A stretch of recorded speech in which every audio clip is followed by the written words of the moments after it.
ډېر ښایسته ښایسته کورونه جوړ سوي دي په دې ساحه کې. داسې ورته وګورئ، یو ډېر پراخ پراخ کورونه دي، داسې ورته وګورئ. داسې خطرناک باد دی چې ټول خلک کوښښ کوي د جلبیو سره ولاړ دي.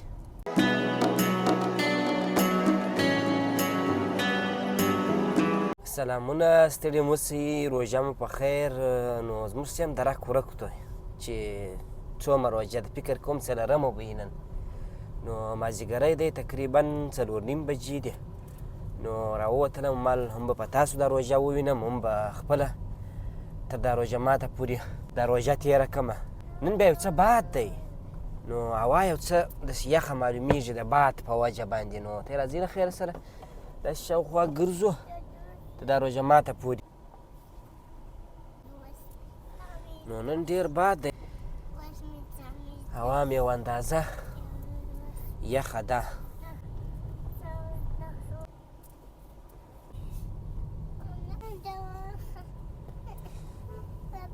ذکرا را سره ده، د ذکرا فرمایشونه خو نو ډېرې. وارې وایي دا واخه بابا، بیا وایي دا راکه بابا.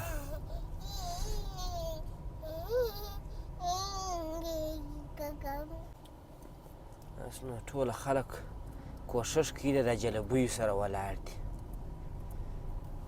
نو که خوړلی نه شي دغسې ښه خوند ورکوي د جلبیو ته ګوري. ټوله سیسټم دی دغه باد و دوړو خراب کړی دی.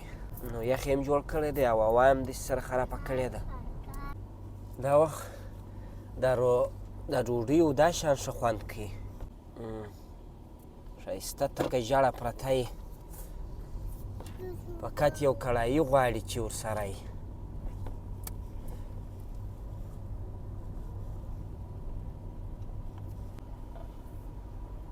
نو غواړم چې په دا راسته لاس کې راوګرځېږم، په دې دښته کې یو ګړی کښېنم. نو بل داسې ځای نشته، وینې هغه چمنی هم صحیح دی خو باد دی د باندې. نو دلته به کښېنم، زما په نظر صحیح به یو ګړی. اوس مې دا ویلي وای چې چای به یو ګیلاس وخورو. چای خو نشته، دغسې به یو ګړی ذکر وکړو، سړک ته به ګورو. دغسې دا صحیح ځای دی. ذکرا ته وګوره دا څه رقم د سپی په لاس کې دی. یوه جوړه خو ما ته راکړه. نو تا دواړې جوړې اخیستې دي، زما ده راکړه، زما ده. یا دا زما ده نه دي، زما ده دغه دي، راکړه هغه زما خپلې راکړه. زه نه غواړم، دغه نه غواړم، راکړه دغه راکړه.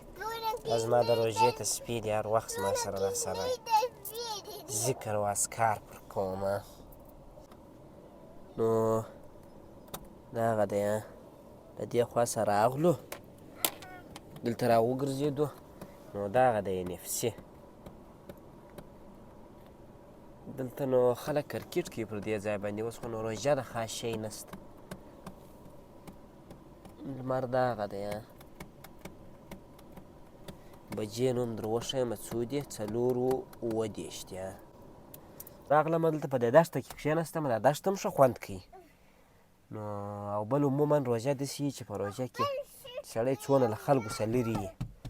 دا ښه خبره وي، ځکه د سړي دماغ هم ارام وي او ناکه ناکه خبرې هم نه اوري. څوک چې هر وخت هر هغه څوک چې په روژه کې جنجالونه کوي، نو هغه په ډېر بیروبار ځای کې یو وایي داسې دی، بل وایي داسې دی، بس خبره جنجالي شي، نو جنجال ځینې جوړ شي. نو دې د کوره چې راوتله، په دې کې چپس رااخیستې وله. نو اوس وایي یو شی را رانیسه چې زه په دې کې واچوم. څه شی به رانیسو؟ سلنټي به رانیسو، بالا بیا خلاصه کړو، بالا بیا څنګه په دې کې واچوو؟ بالا بیا ورڅپه کړو. اوس هاخوا ته ځو له خیرې سره، زما خو هسې روژه ده، د دې خو به د ارمان و پوره کړم. غواړم چې د دې ځایه بالا ولاړ شم، دې ته به هملته یو شی مې ور رانیسم.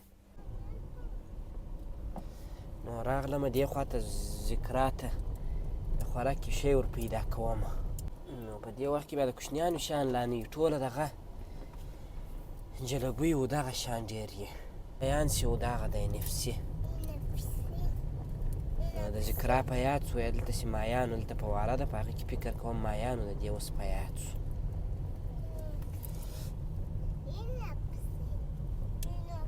نو ایلپسي دننه ښایسته ځای لري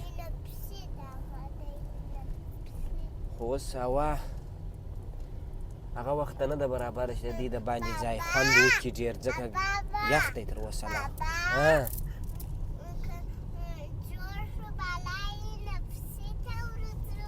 سمه ده له خیره سره چې زکام مو ښه سي سمه ده باد وینئ څونه تیز دی نو په عین حال کې دوړه مو ورسره جوړه کړې ده ځمکه وچه ده باد پر ډېر دی نو حتمن دوړه کوي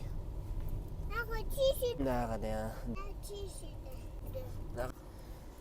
نو مجبور یم ذکرا ته یو شی راواخلمه ځکه د دې خو نه ده روژه ته یې ماتوې دا هغه چرګه به در رانیسم روژه ماته به یې وخورې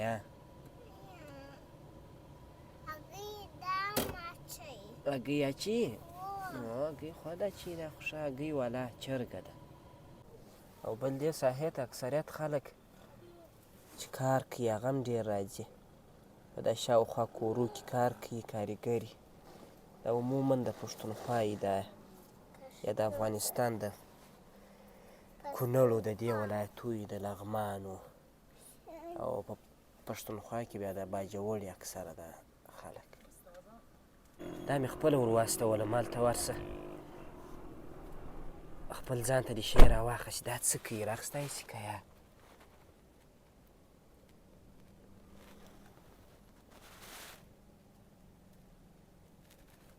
ورسه ځه دا کوښښ کوي اوس یو شی راواخلي ته ورغله دغسې ډېر جرأت لري دا ښه داسې بې جرأته نه ده زویا چې دا هغه بیا یو څه بې جرأته ده پسې ورشي وباسم چې د دې اوس څه وکړله ښه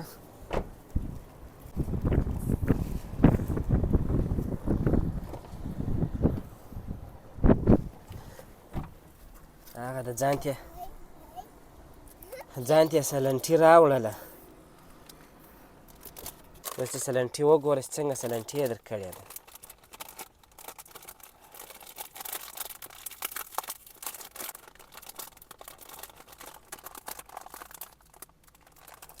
نه خلاصوای شي زه یې در خلاصه کړم راوړه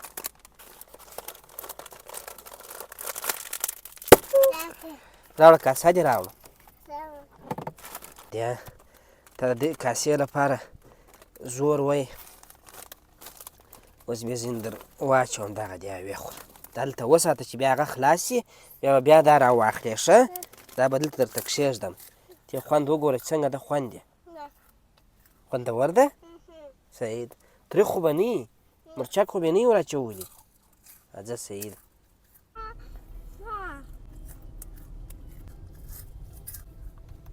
ډېر ښایسته ښایسته کورونه جوړ شوي دي په دې ساحه کې داسې ورته وګورئ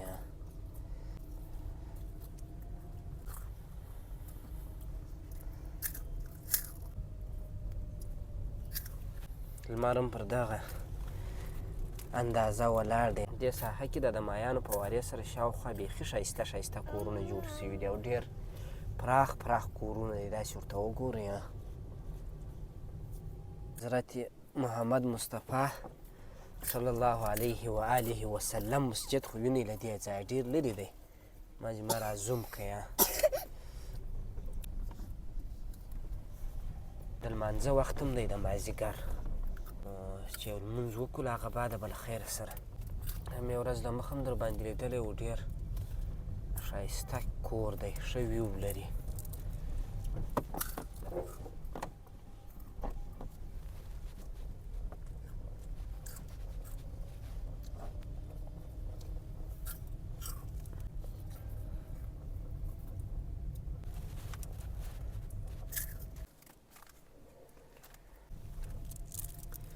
دا درختو ته وګورئ چې باد ډېر تیز دی نو ناوخته دی غواړم چې دلته د NFC له مخه په دا چمني کې لمونځ وکړم. نو په تاسو به هم دا هوا ووینم چې هوا څنګه ده. لمر پر دغه ساحه دی. پر هغه لار راشه واسه ښه. داسې باد دی. اوه څونه باد دی. ما خو هېڅ فکر نه کوئ چې دونه باد دی. دا موټر سره بیا وکړو. دا تا کېږي؟ دا تاسم یوارې به لمونځ وکړو بیا به خبرې کوو. صحیح دی. داسې خطرناکه باد دی چې په لمانځه پسې عریان کړم. بیا هم لا ښه دا موټر یو څه راسه نیولی و، کنې یې ډېر بې پازاب کړی و. داسې ورته وګورئ. نو دغه NFC ده. ځو به ذکرا یخ دی اوژئ. د دې ځایه ځو. ډېر سخت باد دی. سړی په عذابوي خوند نه کوي. دوړې شوې.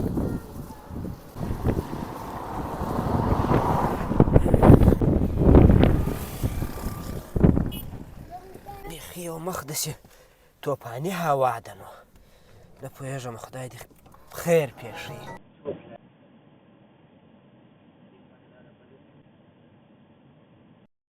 موږ هم له خیره سره روان یو کور ته. روژه مات هم تقریبا یو 10 دقیقې پاته دي. نو تر څو چې موږ ځان رسوو نو اذان راباندې کېږي. نو دا وه 4مه روژه. نو تر 5مې روژې د الله په امان ښه وخت.